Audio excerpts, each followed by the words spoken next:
दोस्तों गौतम बुद्ध खां कंहिं पुछो त मुंहिंजो मुस्तक़बिल छा आहे त गौतम बुद्ध तमामु ख़ूबसूरत जवाबु ॾिनो त जेका तव्हांजी सोच आहे उहो ई तव्हांजो मुस्तक़बिल आहे।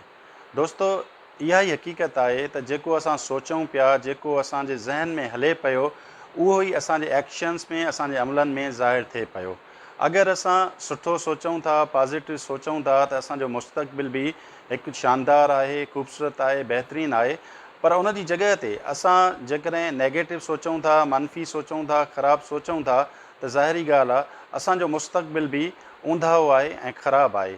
सो दोस्तो असांखे पंहिंजी सोच खे हर वक़्तु पॉज़िटिव ऐं सुठो करणु खपे त जीअं असांजा एक्शन्स, असांजा अमल बि सुठा थियनि ऐं उन जो मुस्तक़बिल ते ऐं हिन दुनिया ते ऐं हिन मुआशिरे ते सुठो असरु पइजी सघे।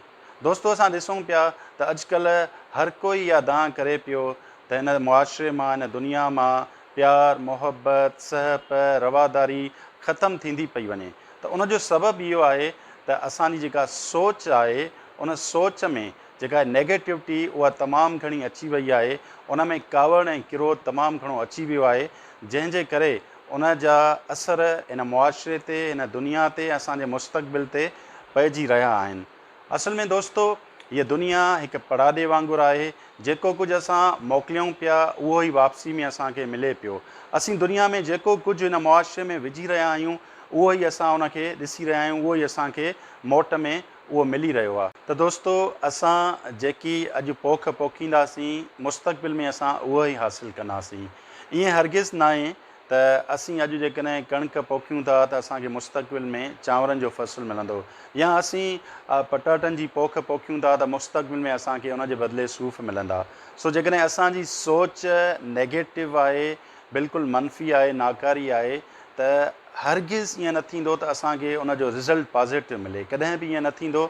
जहिड़ी सोच हूंदी, ओड़ा अमल हूंदा, ओड़ा एक्शन्स हूंदा, ओड़ो ई असांजो मुस्तक़बिल। ऐं दोस्तो दुनिया में असां हिकु शख़्स ते पंहिंजो मुकमिल वस हलाए सघूं था, उनखे कंट्रोल करे सघूं था, उन शख़्स खे असां हिकु सुठी सोच वारो बणाए सघूं था।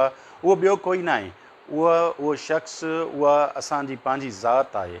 असां ॿियनि खे त न, पर पंहिंजी ज़ात खे सुठी सोच वसीले चेंज करे सघूं था, उनखे मुकमिल तौरु मटाए सघूं था। ऐं उहो मटियल शख़्स हिन मुआशिरे ते, हिन दुनिया ते हिकु सुठा असर छॾे सघे थो। दोस्तो अगरि वाक़ई असां पंहिंजे हिन मुआशिरे खे, हिन दुनिया खे ख़ूबसूरत बनाइणु चाहियूं था, हिन खे मटाइणु चाहियूं था, त असांखे पंहिंजी सोच ऐं पंहिंजे रवैयनि खे मटाइणो पवंदो। असांखे माफ़ी ऐं नरमी ऐं दरगुज़र वारो रवैयो अपनाइणो पवंदो। असांजे अॻियां हिकु बहितरीनु रोल मॉडल मौजूदु आहे, दुनिया जी अज़ीम शख़्सियत, मोहसिन इंसानियत हुज़ूर पाक सल्लल्लाहु अलैहि वसल्लम जिन जी शख़्सियत, जिन पंहिंजे चाचे, पंहिंजे महबूब चाचे अमीर हमज़ा जे क़ातिलनि खे माफ़ु करे छॾियो। जॾहिं हुज़ूर पाक सल्लल्लाहु अलैहि वसल्लम जिन ताइफ़ ॾांहुं वञनि था हक़ जो पैगाम खणी, उते उन्हनि खे अज़ियतूं, तकलीफ़ूं ऐं तरह तरह जा नुक़सान पहुचाया वञनि था, तॾहिं बि उन्हनि खे हुज़ूर पाक सल्लल्लाहु अलैहि वसल्लम जिन बददुआ नथा ॾियनि। उते माफ़ी खां कमु वठनि था, दरगुज़र खां कमु वठनि था। जे चाहिनि हा त हिकु बददुआ ॾियनि हा त पूरी ताइफ़ वारा तबाह ऐं बर्बाद थी वञनि हा, पर हुज़ूर पाक सल्लल्लाहु अलैहि वसल्लम जिन उन्हनि सभिनी खे माफ़ु करे छॾियो।